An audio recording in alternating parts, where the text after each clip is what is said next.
الحمد لله رب العالمين والعاقبة للمتقين والصلاة والسلام على سيد الأنبياء والمرسلين وعلى آله وأصحابه أجمعين۔ حضرات محترم، الحمدللہ آج ہم انتہائی اہم ویڈیو کے ساتھ ہم حاضر ہیں۔ اہم گفتگو ہے، اعلیٰ گفتگو ہے، جسے سن کر دل باغ باغ ہو جائے گا اور خوشیوں کا سما پیدا ہو جائے گا۔ میری مراد افضلیت شیخین کریمین رضی اللہ عنہما کہ حضور سیدنا صدیق اکبر اور حضور سیدنا عمر بن خطاب رضی اللہ تعالی عنہ کو اللہ تعالیٰ نے کتنی شانوں سے نوازا ہے اور آپ کو کتنی برکتوں سے نوازا ہے۔ تمام صحابہ کرام کے اوپر ان دونوں شیخین کریمین کو اللہ تعالیٰ نے فضیلت عطا فرمائی ہے۔ تو آج ہم احادیث کی روشنی میں شیخین کریمین کی شان کو سمجھیں گے، ان کے مرتبہ و مقام کو سمجھیں گے کہ حضور سرکار دو عالم صلی اللہ علیہ وآلہ وسلم نے ان دونوں حضرات کے لیے کیا کیا ارشادات عالیہ فرمائی ہیں۔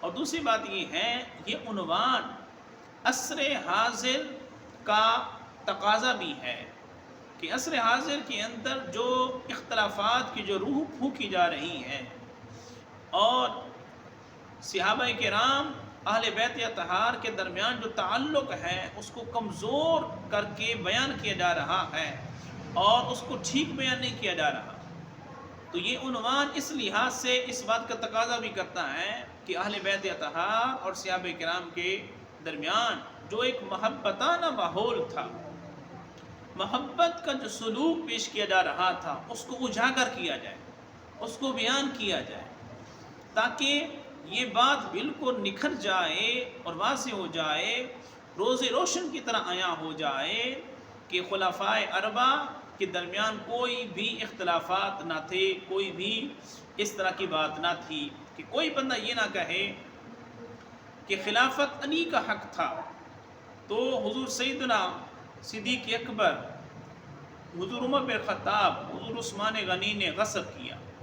کوئی بندہ یہ بات نہ کہہ سکے۔ آج کی گفتگو سے یہ بات بالکل ثابت ہوگی اور عیاں ہوگی، آپ سنیں گے انشاءاللہ، معزوز ہوں گے کہ ایسی ویسی کوئی بھی بات نہیں تھی کہ حضور مولا علی کرم اللہ وجہ الکریم کے دل کے اندر کوئی اس طرح کی بات تھی۔ تو کہنے کا مقصد یہ ہے، جو خلفائے اربعہ ہیں ان میں محبت مودت بالکل برابر تھی، کوئی بھی دل شکنی نہیں تھی۔ جتنی چیزیں بھی آج کل کے معاشرے میں پیش کی جا رہی ہیں وہ ہمارے اپنے خبث باطن کی وجہ سے ہے۔ ہم چونکہ ہمارا باطن ہی گندہ ہو چکا ہے، جس کی وجہ سے اختلافات کی روح کو پھونکا جا رہا ہے، تفرقہ بازی، جدائی، علیحدگی اختیار کی جا رہی ہے۔ حالانکہ قرآن و سنت کے اندر ایسا کوئی بھی اختلاف نہیں ہے، کوئی بھی ایسا قانون نہیں ہے جس کے ذریعے یہ بات بیان کی جا رہی ہے۔ آج میں اکثر احادیث وہ بیان کروں گا جو حضور سیدنا مولا علی کرم اللہ وجہ الکریم کی روایت کردہ ہے۔ حضور مولا علی نے خود وہ روایات اور احادیث بیان کی ہیں جس کے ذریعے کوئی بھی اختلاف باقی نہیں رہ جاتا۔ آپ ذرا سنیں، دیکھیں حضور مولا علی کی یہ روایت ہے۔ آپ فرماتے ہیں یہ دونوں یعنی حضور سیدنا صدیق اکبر، حضور سیدنا عمر بن خطاب، دونوں کے بارے میں فرماتے ہیں حاذان سیدہ قبول اہل الجنت من الاولین والآخرین الا النبیین والمرسلین۔ سبحان اللہ۔ فرماتے ہیں یہ دونوں یعنی حضور سیدنا صدیق اکبر، حضور سیدنا عمر بن خطاب رضی اللہ عنہما، یہ دونوں سردار ہیں جنتیوں کے عمر رسیدہ لوگوں کے، جنتیوں کے عمر رسیدہ لوگوں کے سردار ہیں، پہلے والوں میں سے اور آخر والوں میں سے، یعنی جو پہلے آئیں گے اور جو بعد والے آئیں گے قیامت تک، تمام عمر رسیدہ لوگوں کے حضور شیخین کریمین سردار ہیں۔ الا النبیین والمرسلین، سوائے انبیاء کے اور رسولوں کے، کیونکہ ان کا مرتبہ مقام بہت بلند ہے۔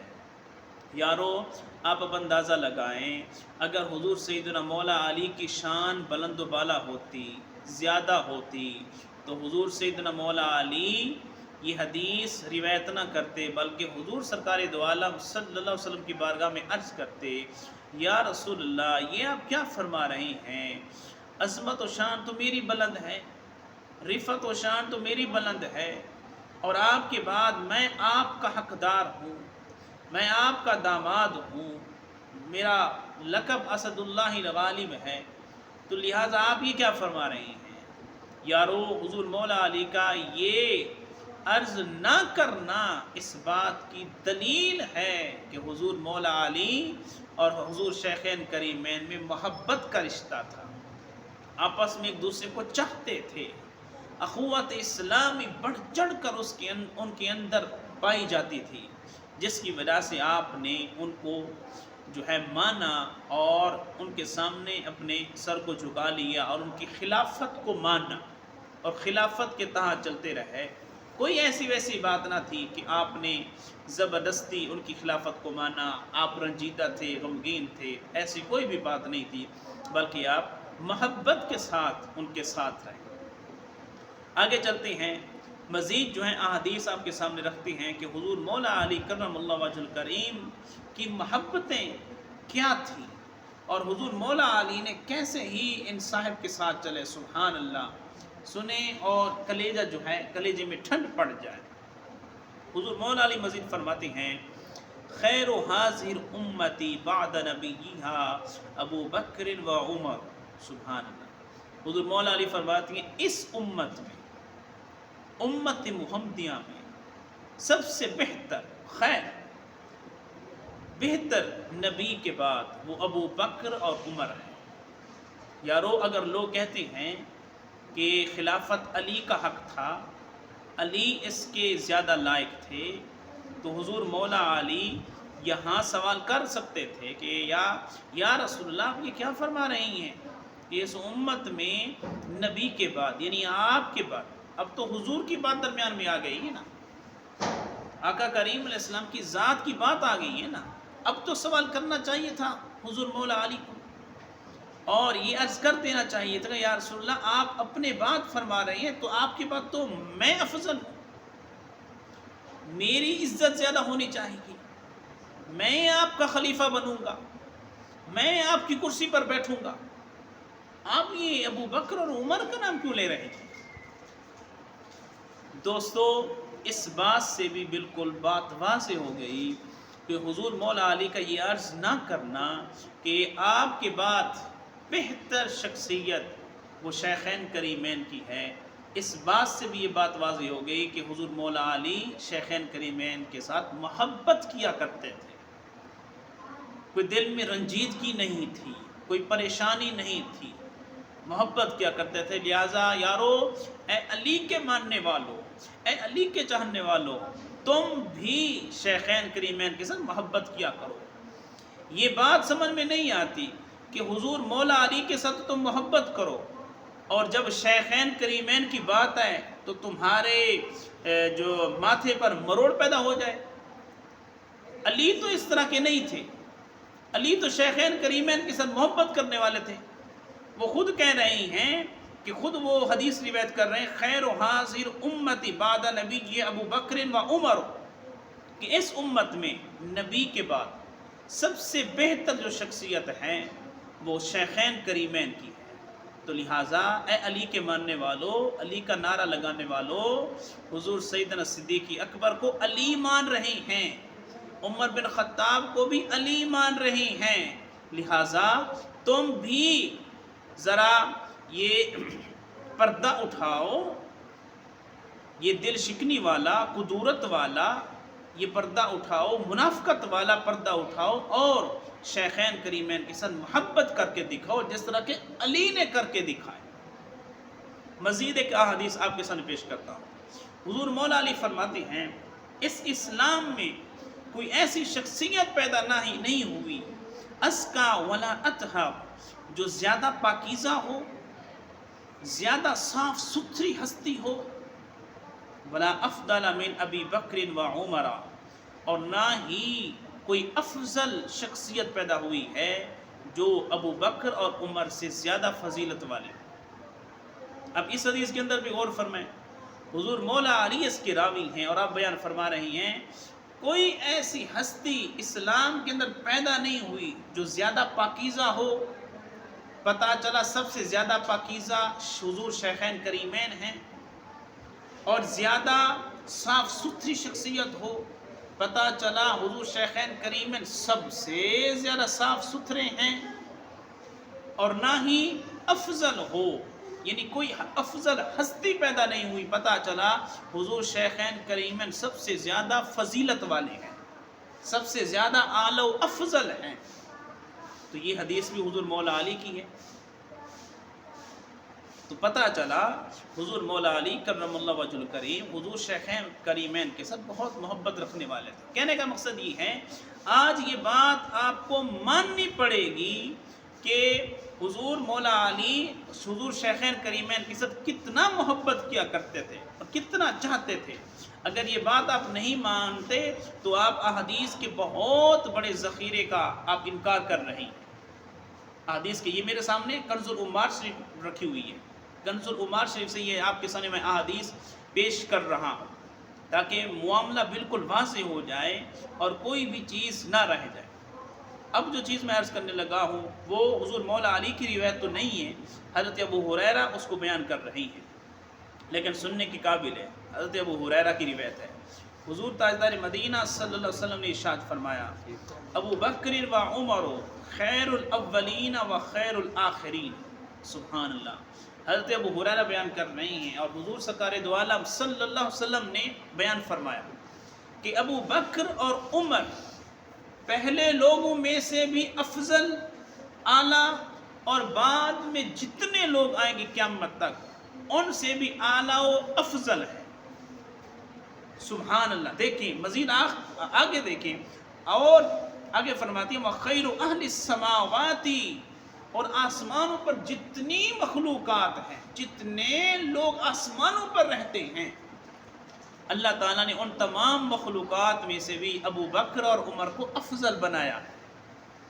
یارو یہ الفاظ سننے والے ہیں، آگے سنیے وَخَيْرُ أَهْلِ الْأَرْضِينَ، اور جتنی زمینیں ہیں ان زمینوں میں سے افضل، بہتر، اعلیٰ ابو بکر اور عمر کی ذات ہے، بہتر ذات ابو بکر اور عمر کی ذات ہے۔ سبحان اللہ، حضرات گرامی کیا الفاظ ہیں، الا النبیین والمرسلین، سوائے انبیاء کرام کی اور رسولان عظام کے، کیونکہ ان کا مرتبہ بلند و بالا ہے، انبیاء کا اور رسولان عظام کا۔ حضور سیدنا صدیق اکبر کی وہ ذات ہے کہ آپ کی صحابیت قطع دلالہ ہے، قرآن سے ثابت ہے۔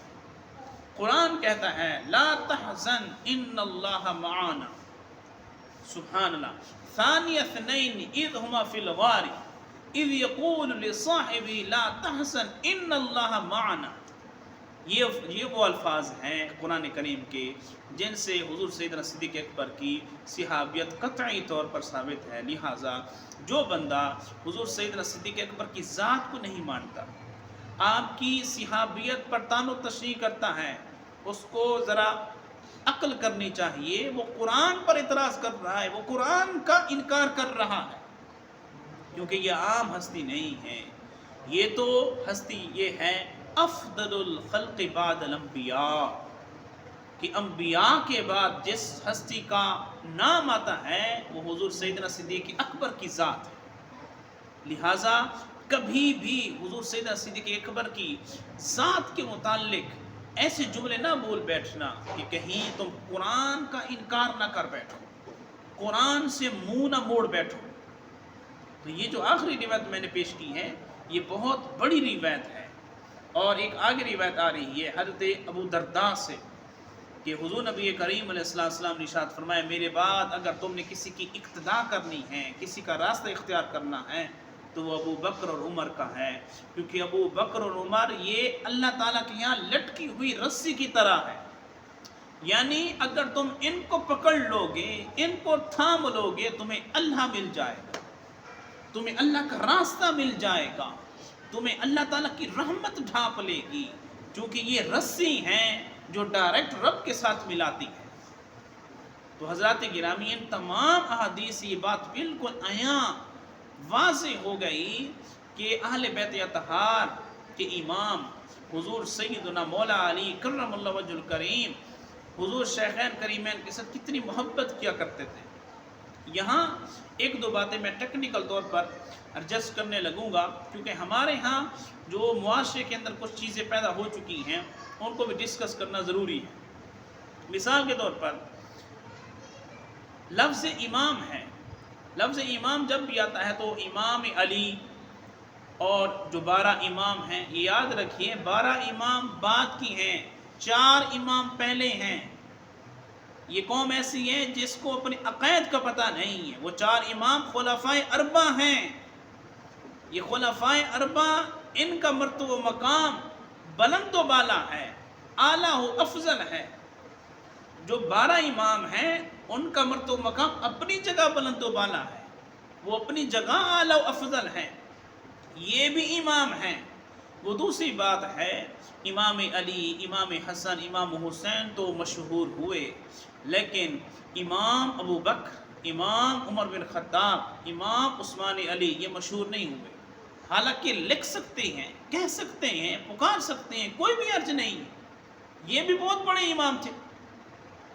اس کی بہترین دلیل اب اندازہ لگائیں، حضور سیدنا صدیق اکبر کا زمانہ، حضور سیدنا عمر بن خطاب کا زمانہ، حضور سیدنا عثمان غنی کا زمانہ۔ آپ خلیفہ تھے، آپ کی خلافت چل رہی تھی اور آپ ہی نماز پڑھایا کرتے تھے۔ اور اب آپ بتائیں کیا حضور مولا علی ان کے پیچھے نماز نہیں پڑھتے ہوں گے؟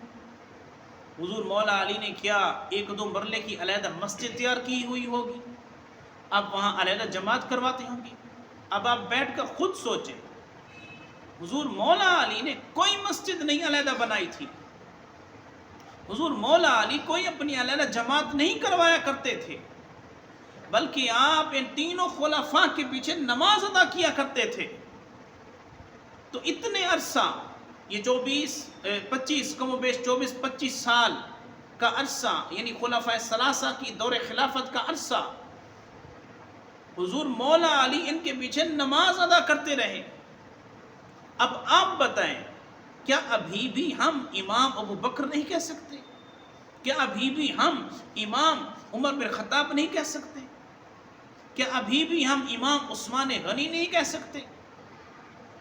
بلکہ یہاں ایک میں بات ایڈجسٹ کرتا چلوں، ہمارے ایک بہت بڑے خطیب ہیں، انہوں نے ایک اسی محرم شریف پر سبیل لگائی اور نام لکھا ہوا تھا امام عثمان غنی، اور انہوں نے چند سیکنڈوں کی ویڈیو تھی، انہوں نے اپلوڈ کر دی فیس بک پر، اور اس ویڈیو پر اتنے کمنٹس آئے کہ یہ تم نے کہاں سے نکال لیا، عثمان غنی کب سے امام بن گئے، یہ تو امام نہیں ہے، امام تو امام علی ہیں، امام حسن ہیں، امام حسین ہیں۔ تو اتنے کمنٹس آئے اور بےہودہ قسم کے، جو پڑھنے کے قابل نہ تھے، یعنی ان کو یہ پتہ نہیں تھا کہ یہ حضرت عثمان غنی کی شان کتنا بلند و بالا ہے، کہنے کہ یہ کب سے امام بن گئے، ان کو کس نے امام بنا دیا۔ یارو، جس کے پیچھے علی ہاتھ باندھ کر نماز ادا کر رہے ہیں وہ امام نہیں بن سکے؟ کوئی عقل کا علاج کراؤ، اہل بیت اطہار کی محبت میں اتنا غلو نہ کرو کہ تم صحابہ کرام کی شان کو بھول جاؤ، عقل کا علاج کرو۔ علی کھڑا ہے پیچھے اس امام کی، اللہ اکبر، 24-25 کم و بیش سال آپ نے خلفائے ثلاثہ کے پیچھے نمازیں ادا کی ہیں، کیا اب بھی وہ امام نہیں ہے؟ حضرات گرامی، سوچنے والی بات ہے، یہ ٹیکنیکل طور پر سمجھنے والی بات ہے۔ علی پیچھے سال ہا سال نماز پڑھ رہی ہیں، تم امام ماننے کے لیے تیار نہیں ہو، تو لہٰذا میں کہوں گا سنیو، تم بھی لکھا کرو امام ابو بکر صدیق، امام سیدنا عمر بن خطاب، امام عثمان غنی لکھا کرو۔ کیوں؟ علی نے انہیں امام مانا ہے، علی نے ان کے پیچھے نماز ادا کی ہیں۔ جب حضور مولا علی نے ان کو امام مانا ہے تو ہم امام کیوں نہیں لکھ سکتے، ان کو امام کیوں نہیں کہہ سکتے؟ اور دوسری بات، لفظ مولا حضرت مولا علی کے ساتھ لگایا جاتا ہے، مولا علی۔ کیا حضور سیدنا صدیق اکبر کو مولا سیدنا صدیق اکبر کہہ سکتے ہیں؟ مولا عمر بن خطاب کہہ سکتے ہیں؟ یا مولا عثمان غنی کہہ سکتے ہیں؟ ہاں بالکل کہہ سکتے ہیں، مولا کہہ سکتی ہیں؟ سورہ تحریم آیت نمبر 4 اللہ رب العزت نے ارشاد فرمایا فَإِنَّ اللَّهَ هُوَ مَوْلَاهُ وَجِبْرِيلُ وَصَالِحُ الْمُؤْمِنِينَ، اللہ بھی ان کا مولا ہے، جبریل بھی ان کا مولا ہے، تمام نیک مومنین بھی ان کے مولا ہیں۔ یار یہاں تو عام نیک مومنین ان کے مولا قرار دے رہے ہیں، کیا صدیق اکبر نیک مومن ہی نہیں ہے؟ حیرت والی بات ہوگی۔ مفسرین کرام نے یہاں پر تصریح فرمائی ہے کہ حضور سیدنا صدیق اکبر کو مولا کہہ سکتے ہیں، مولا لکھ سکتے ہیں، کوئی بھی حرج نہیں ہے، بلکہ پوری امت میں سے سب سے اعلیٰ جو مولا ہے حضور سیدنا صدیق اکبر کی ذات ہے، کہ مولا ابو بکر صدیق کہہ سکتے ہیں، مولا عمر بن خطاب کہہ سکتے ہیں، لکھ سکتے ہیں، مولا عثمان غنی کہہ سکتے ہیں، لکھ سکتے ہیں، کوئی بھی حرج نہیں ہے، وہ بھی سردار ہیں، وہ بھی ہمارے آقا ہیں۔ تو حضرات گرامی کہنے کا مقصد یہ ہے، اے لوگو اس ملک کے پاکستان کے امن کو امان کے ساتھ رہنے دو، صحابہ کرام اور اہل بیت اطہار میں جو محبت کا رشتہ تھا وہ محبت کے رشتے کو برقرار رہنے دو، اس میں تفرقہ بازی نہ کرو، اس میں جدائی نہ ڈالو، اس میں علیحدگی نہ ڈالو۔ یہ لوگ آپس میں محبت کے ساتھ رہنے والے تھے، پیار کے ساتھ رہنے والے تھے۔ حضور سیدنا مولا علی نے اپنے بیٹوں کے نام ابو بکر رکھا، عمر رکھا، عثمان رکھا، تم کہاں بیٹھے ہو؟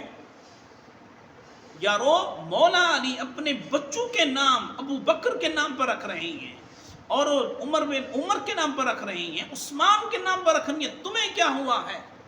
خدا را اس ملک کے امن کو بہتر رہنے دو، اس کو خراب نہ کرو، اور بلکہ آ جاؤ ہمارے ساتھ، آ جاؤ ہمارے ہاتھ میں ہاتھ ملا دو، اور ہم کہیں کہ حضور اہل بیت اطہار اور صحابہ کرام مل کر اس طرح رہنے والے تھے، اپنے ہاتھ میں ہاتھ ڈال کر اخوت اسلامی کے تحت رہنے والے تھے۔ ہمیں ان کے فیصلہ کرنے کا کسی نے جج نہیں بنایا، ہم کسی کے جج نہیں ہیں کہ ہم فیصلہ کرتے پھریں کہ ان میں یہ اختلاف تھا، ان میں یہ اختلاف تھا، ان سے یہ غلطی ہوئی تھی، وہ جانے، ان کا معاملہ جانے۔ ہمارا حق یہ ہے کہ ہم اخوت اسلامی کے تحت ان کے اس چیز کو پیش کریں جو محبت کو اجاگر کرے، نہ کہ اختلافات کو۔ اللہ کریم ہم سب کو شیخین کریمین کی محبت عطا فرمائے، اور ہمیشہ ان کے ساتھ مر مٹنے کی، قربانی دینے کی، جان نثاری کرنے کی توفیق عطا فرمائے۔